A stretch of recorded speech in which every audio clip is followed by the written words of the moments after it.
السلام عليكم مسلمين تا نكن إجرا فدية جعنتي ميت في واشيخ مجالة نكن وان المسلم هو والعالك فدي عنا كنا حي أنا جماجن تضبي اللي بعتن سلام فدية حمال بان إجراها وان الدائرة تهدف تضبط لحد يشبر هذا الجراء حمال كل وان جبي هذيك هالش غسيل كل مش غيسن كري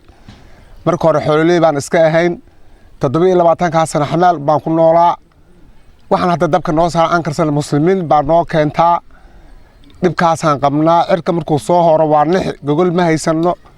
hooy ma haysano indhihiina waad ku aragtaan guryahaanaga Soomaalida wax kuma maahay il waxay siyaala ka dhan muuqaalka hadda la arko ee muslimiintan ee aragto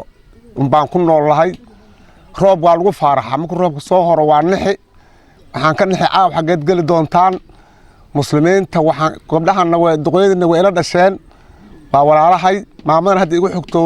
ayaa iga weyn 3 aad iyo 4 aad baan noo dhaxaysay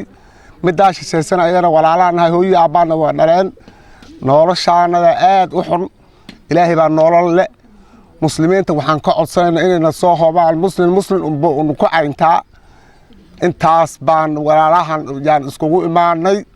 in li soo hoobo oo muslimiinta meel joogtaba isoo hoobaan oo muslim ku baxsadaa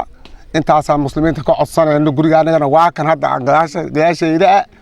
gogol ma haysano guri ma haysano weel ma haysano waxaan cunno ma haysano muslimiinta uma ku dhax noolahay 27 sano dhadhaab baan deganaa waaga hore gaariyahan dejin jiray 70 baan eegan jiraa gaari jadiskiina waan habsaamay oo ma dejin kari dhibkaanaga waa nooca ee muslimiintan igu imaadeen sheekh magaaladana oo midigteeda fadhiyo waa sheekh masaajidka u weyn al-Haramin oo sheekh iimaanka ka ninkana waa nin muslimiin ah wax badan muslimka u caawiyay